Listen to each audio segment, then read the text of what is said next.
On continue le résumé de ce livre « Libérez-vous des fringales ». Pour mémoire, Julia Ross, addictologue, spécialiste de la psychologie alimentaire et qui tient une clinique pour suivre des personnes qui ont cette problématique de fringales. On a donc vu différentes étapes avec la chimie cérébrale, le ravage des régimes, la dépendance aux glucides, la problématique des surrénales, de la thyroïde, des allergies, et maintenant on va parler des levures, que ce soit champignons, candida albicans un peu plus connus. Un aspect vraiment important puisque ce sont des problématiques où on va avoir tendance soit à les ignorer, soit à tirer à boulet rouge dessus sans vraiment comprendre ce qui se passe. Et c'est ce qu'on va regarder ensemble dans cette partie.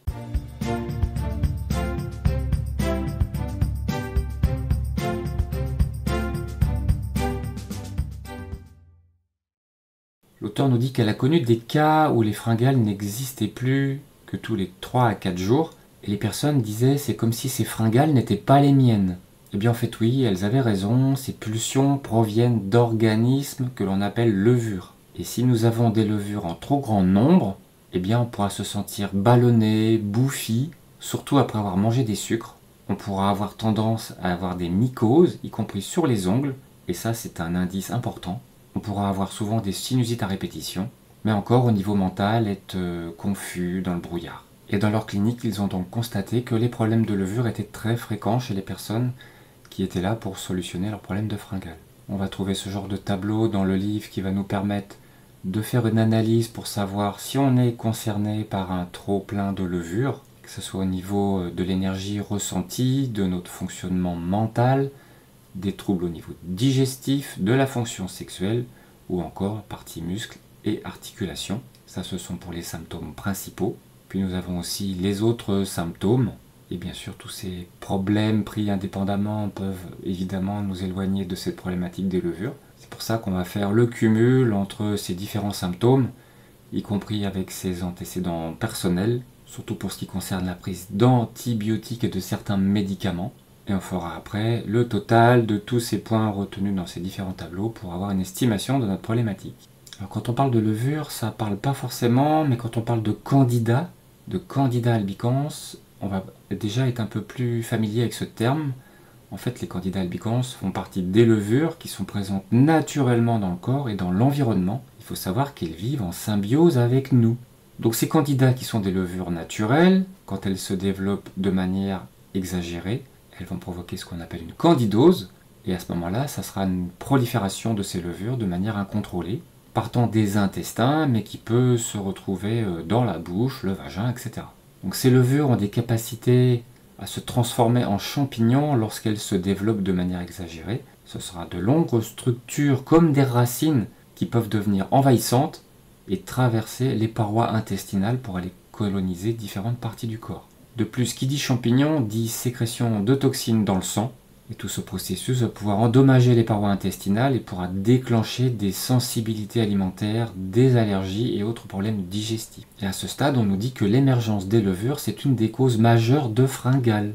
Et des chercheurs estiment que c'est 25 à 35% de la population qui est atteinte, et en majorité des femmes. Parmi les causes principales, on va retrouver les antibiotiques, y compris tout ce que l'on trouve sous forme de traces dans les viandes. Pour mémoire, les antibiotiques tuent les bactéries sans discrimination, laissant la place aux levures qui sont opportunistes et qui vont en profiter pour proliférer. Mais aussi dans les causes, on va trouver la pilule contraceptive et les stéroïdes qui vont contribuer directement à la prolifération des levures. On peut trouver aussi les carences alimentaires avec entre autres les vitamines du groupe B. On aura aussi tout ce qui peut agresser les intestins, surtout si on a une sensibilité aux produits laitiers et au gluten. Tout ce qui peut aussi freiner le système immunitaire. Tout ce qui peut traumatiser le corps, que ce soit des opérations, des chimiothérapies, etc. Et enfin, la boucle est bouclée, aussi trop de sucreries, de féculents, d'alcool, en fait toutes les formes de sucre. Ça va nourrir les levures à partir du moment où on va dépasser nos capacités de digestion. Ce point est très important à comprendre. Les levures vont être ici pour consommer ce que l'on ne pourra pas assimiler et digérer. Donc on retrouve bien une notion de quantité adaptée à chacun. Et au passage, toute cette nourriture pour les levures provoquera des fermentations, avec souvent des gargouillis, des ballonnements, voire aussi d'ailleurs un taux d'alcool dans le sang qui va augmenter ne serait-ce qu'à cause de ce processus. Alors qui est concerné? Eh bien, il y a beaucoup de femmes en fait, que ce soit par des mycoses, des pertes blanches, des démangeaisons, des rougeurs, des irritations. Et la parenthèse, c'est bien d'essayer de dire qu'est-ce que je peux prendre contre ça, mais ce qui va être essentiel, c'est de comprendre le pourquoi, les causes, pour éviter que l'on y revienne sans cesse. Alors, comment prévenir la prolifération des levures? Elle nous dit qu'il y a 3 conditions à réunir. Premièrement, avoir une population stable de bonnes bactéries dans nos intestins. Deuxièmement, d'avoir un système immunitaire qui soit fonctionnel. Et troisièmement, une alimentation équilibrée avec des protéines, des légumes, des bonnes graisses et peu de glucides. Seulement voilà, à certains moments, les levures peuvent se propager et plus on les nourrit, plus elles prolifèrent. Et plus elles prolifèrent, plus elles sécrètent des toxines et interfèrent avec notre digestion. Et au fur et à mesure de la propagation de l'infection, les symptômes peuvent devenir plus complexes et plus diffus, commencer à avoir des formes de dépression, de léthargie, de brouillard et de confusion mentale, voire des sautes d'humeur, des syndromes menstruels, des perturbations de la fonction thyroïdienne, des sensibilités aux infections, principalement des sinus, des voies respiratoires et aussi de l'appareil urogénital, des gencives, etc. Une plus grande sensibilité aux polluants et aux fumées, tout ça peut dégénérer en véritable maladie environnementale. Et au passage, on pourra accuser l'environnement alors que la problématique elle est plutôt à l'intérieur. On peut aussi avoir des douleurs musculaires et articulaires et des mycoses de la peau et des ongles. Donc à savoir qu'on peut faire des tests à travers des analyses de sel dans des laboratoires spécialisés. On nous parle aussi des parasites. On peut aussi effectivement avoir des organismes microscopiques qui peuvent causer des fringales. Par exemple, Giardia. Ce sera principalement le cas quand on a un organisme affaibli. On pourra se retrouver avec ce genre de parasite qui va aussi se développer. Donc ici, juste pour dire que dans ce cas, il faut d'abord éliminer les parasites avant de pouvoir s'occuper du problème des levures. Au chapitre suivant, on voit comment éliminer les levures. Elle nous parle de 5 règles.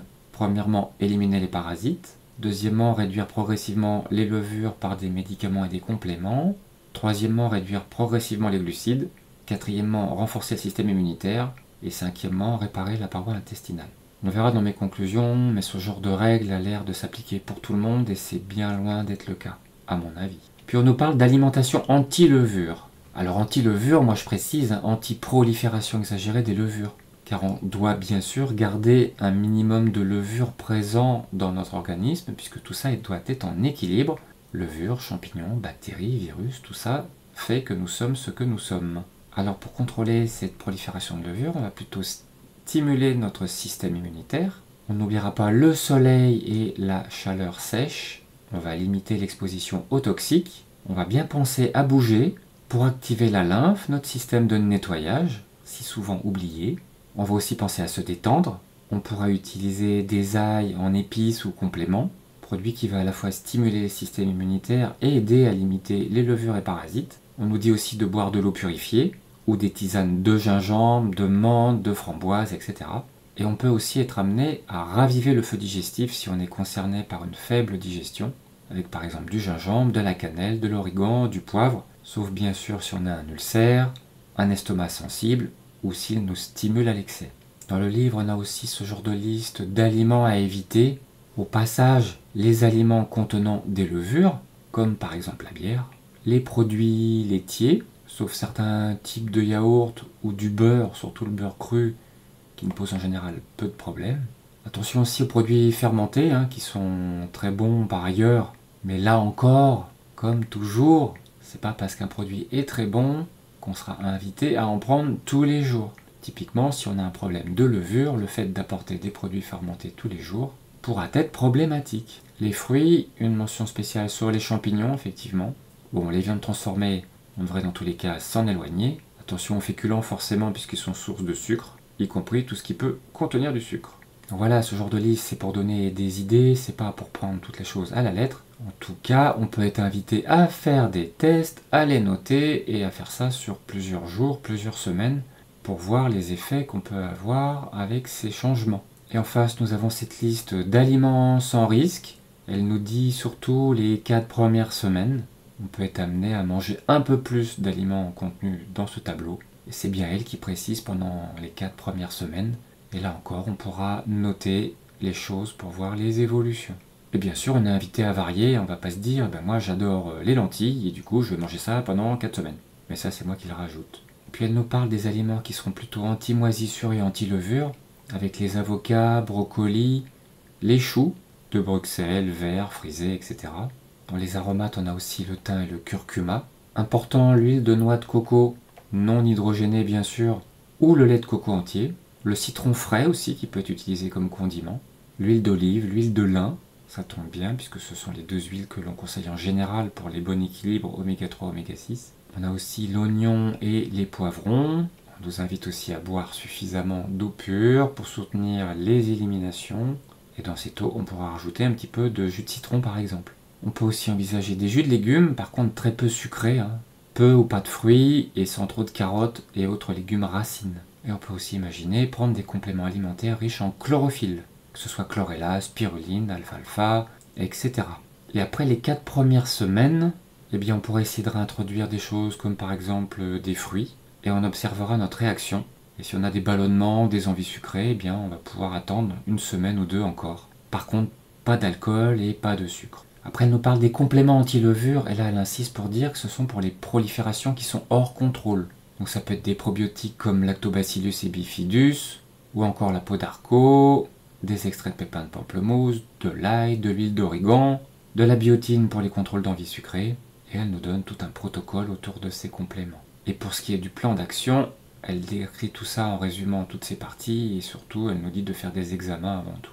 Bon, ceci dit, avec le tableau et entre autres les différentes mycoses, surtout aux pieds, cela peut parfois être suffisant pour comprendre que l'on est atteint de ce genre de problématique. Au passage, j'ai connu ça au niveau des ongles de pied. Alors c'est simple, c'était classique, on m'a donné des produits à mettre dessus, etc. Oui, voilà, sans me parler du tout de cette problématique potentielle liée à des levures. Mais c'était bien cette problématique, car après tous mes changements, je n'ai plus jamais connu ce genre de mycose sur les ongles de pied. Alors voilà, j'en arrive à mes conclusions personnelles. C'est vraiment un sujet important qui mérite de réfléchir à part entière. C'est pour ça d'ailleurs que ce genre de livre est bien, car il rentre relativement dans les détails des différents aspects. Et ces levures sont vraiment les choses qui sont les moins comprises aujourd'hui, je pense. Donc oui, on se rappelle qu'ils sont présents naturellement dans nos intestins.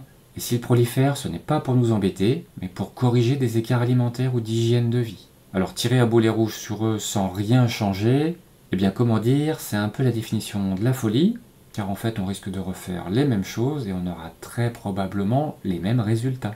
Et oui, c'est sûr que c'est un peu perturbant, les diverses mycoses, y compris aux pieds, donc très éloignées des intestins, peuvent pourtant prendre source dans les intestins à travers ces levures qui se transforment en champignons. Donc ce sujet est à prendre très au sérieux, car les répercussions négatives sont nombreuses et souvent insoupçonnées. Et quand on parle d'éliminer les levures, eh bien déjà, rappel des levures, on en a, elles sont normales, donc on va en garder quand même la quantité qui va bien, et ça, l'équilibre, il se fera tout seul à l'intérieur. Et en tout cas, ça dépendra bien de chaque cas. On ne peut pas dire qu'il y a 5 règles identiques pour tous à prendre dans l'ordre défini comme affirmé là. Bon, c'est aussi issu d'un programme spécifique à une clinique. Donc on note bien que c'est un des inconvénients des livres sur la santé. Si on devait aborder tous les cas de figure, on obtiendrait un recueil indigeste. Alors attention, prendre des substances même naturelles pour éliminer les levures peut conduire à de sévères désagréments, à cause entre autres des toxines relâchées en grande quantité au moment où ces levures vont disparaître. Donc renforcer le système immunitaire, prendre soin de ses intestins, réduire les glucides pourra être suffisant dans la plupart des cas. D'autant plus si l'on comprend bien pourquoi on le fait. Et autrement, il sera beaucoup plus prudent de rentrer dans cette démarche-là que de se dire je vais prendre un anti-levure et on verra bien ce qui se passe. Et on peut bien sûr aussi se faire accompagner pour aider à comprendre un peu mieux dans quelle situation on se trouve. Dans tous les cas, ces 2 chapitres sont des apports très intéressants sur la problématique des levures et des champignons, et ça va bien au-delà des fringales. Voilà pour le résumé de cette 4e partie.